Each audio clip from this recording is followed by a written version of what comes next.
Hey VC students, I hope you're having a great day. Welcome to another video of hok'stutoring. Today we'll be going through a topic video on simultaneous linear equations. So this is going to be chapter 2 of your VCE Maths Methods textbook. Okay, so without further ado, let's get into the video.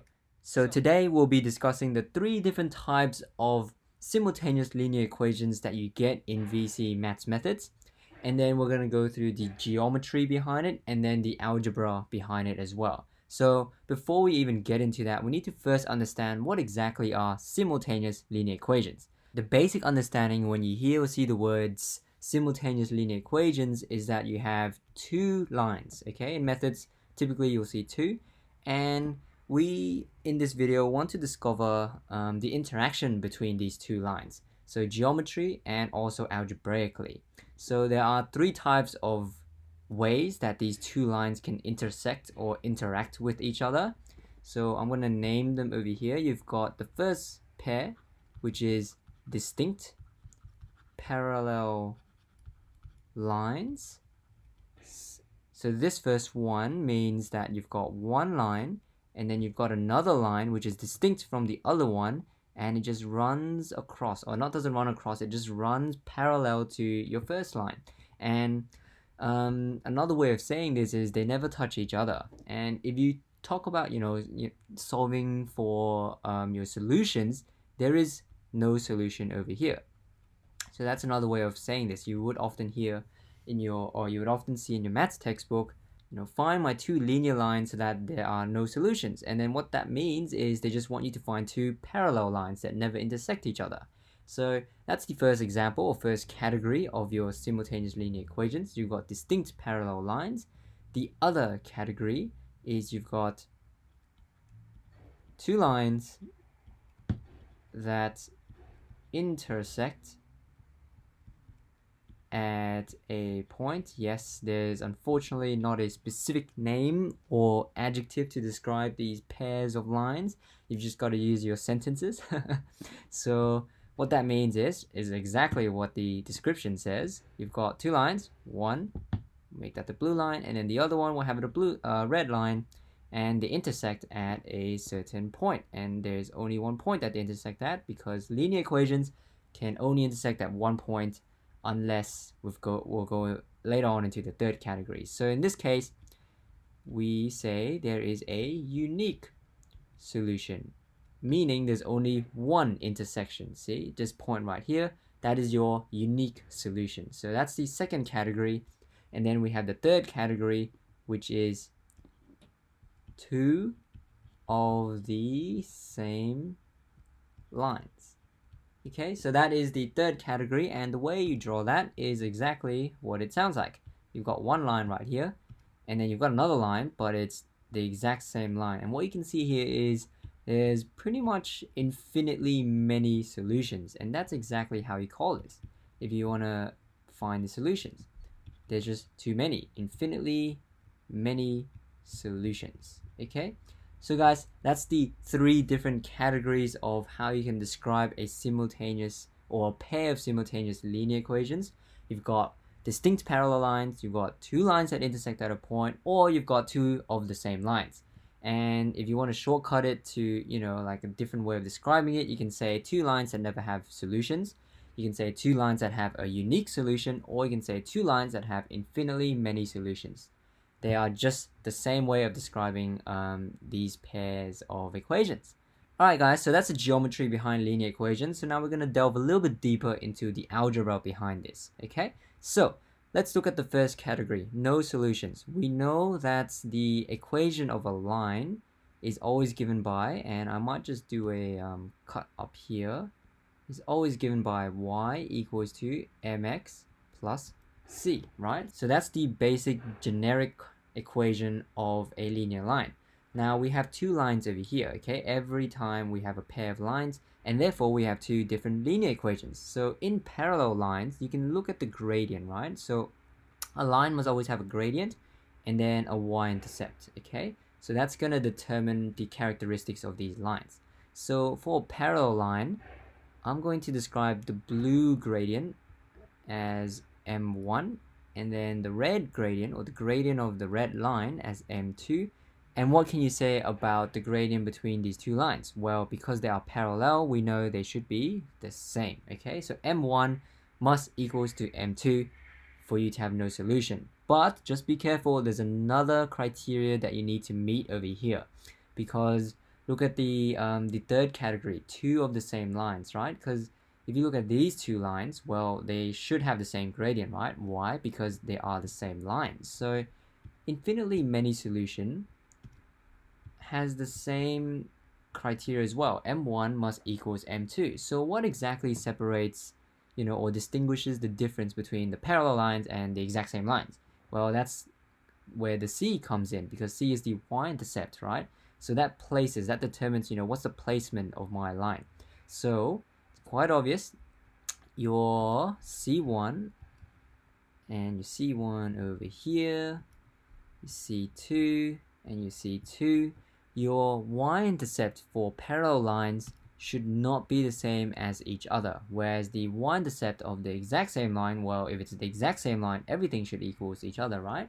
So there we go, we've got our two criteria. For parallel lines, m1 must equals m2, and c1 cannot be equals to c2, otherwise there will be the same line. So that's m1 equals m2, c1 equals c2. And then we go into our oddball over here, the unique solution. Well, this one's fairly straightforward. m1 and m2, what must be the relationship between these two lines? Well, as you can see, if my m1 and m2 is equals to each other, I get either parallel lines or the exact same line. But in this case, these two lines over here, are not parallel. They do not have the same gradient, so therefore m1 should not be equals to m2. So that is your criteria for your unique solution. And you might be asking, what about C1 and C2? Well, it actually doesn't matter where what your C1 and C2 are. So in this case, we don't really care. Okay, it's not a criteria at all. Like, there is no need to determine whether C1 should equal C2 or C1 does not equal C2. The only criteria you need to look at is the gradient, because as long as the gradient is different, then in that case, you'll only get one intersection. We're going to go through an example later on where C1 and C2 equals each other. Then we'll look at what that means, okay? So that's a good segue into the next section. Let's get into the equations, some examples of these, okay? So follow me down over here. I've got 3 different pairs of simultaneous linear equations, and we're going to try to determine the category of this. So whether there are no solutions, okay? So criteria number 1, no solution, or there is a unique solution, that's that's category number 2, or criteria number 3, or category, I keep saying criteria, category number 3, whether there are infinite solutions. I'm going to shortcut that, and I'm not sure why there's a Q here, just going to delete that. So let's look into the first example, y equals x plus 3 and y equals x plus 6. You always want to do the test. To determine the category of these simultaneous linear equations, you need to look at the gradient and the y-intercepts. So let's look into that. Well, m1 in this case, you can say this is equation number 1, that's equation number 2. m1 is equals to 1, but then that is also equals to m2. The gradient of both these lines are 1. So you can say m1 is equals to m2. And then you go look at c1, which is 3, and c2 is actually 6. So I'm gonna do a bit of a weird algebra here. So c1 therefore is not equals to c2. Well, if m1 is equals to m2 but c1 is not equals to c2, what does that mean? That means no solution, right? Remember, when your gradients are the same but your y-intercept are not the same, then you have two lines running parallel to each other, but they don't start from, like the same point wherever the y-intercept is. They never touch each other, okay? So that means no solution at all. Right, let's jump into this second example. So this equation looks a bit more messy than the first one. The first one was set up very nicely for us. It was in that y equals mx plus c format. This one, not quite. So what you want to do, guys, every time is convert into a format that's more familiar. So convert it to your y equals mx plus c. On the first equation, all you need to do is move the x to the other side. So you get y equals negative x plus 4.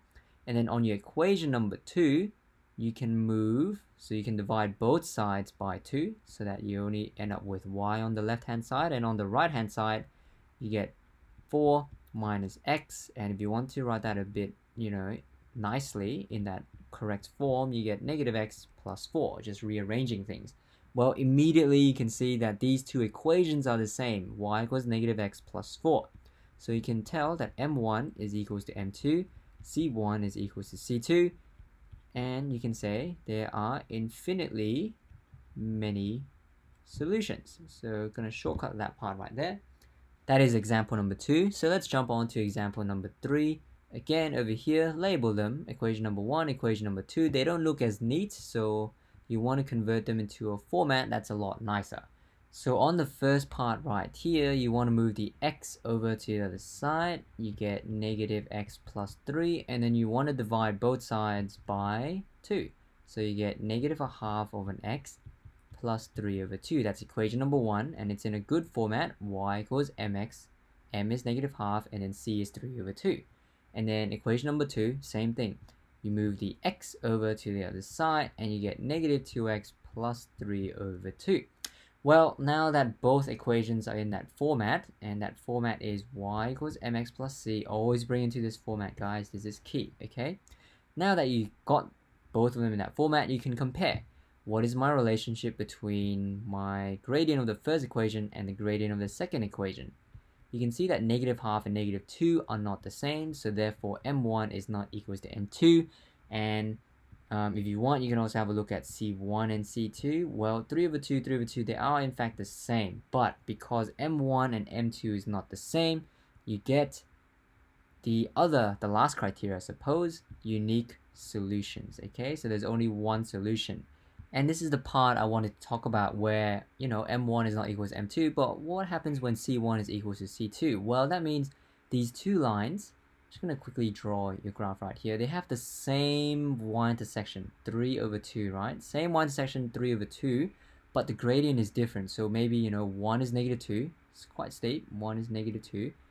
And then the other one is, well, negative half. So maybe not as steep. But what's happening here is they actually intersect at your y-intercept. So your C1 and your C2. So if C1 and C2 are the same, then the unique solution, in fact, intersects at the y-intercept, your C1 and your C2. So that's a special thing about it. If you wanted to go further into your analysis. But at the end of the day, as long as M1 and M2, the gradients of both lines are not the same, then you get something called unique solutions, or two lines that intersect at one point. Well, guys, that is it for today's topic video. We covered pretty much the 3 different categories of simultaneous linear equations. I hope you found it useful, and if you did, please leave a like on the video and subscribe to Hok's Tutoring YouTube channel. I would really appreciate it. Otherwise, I'll see you in the next video. Have a good one. I'll catch you later. Bye.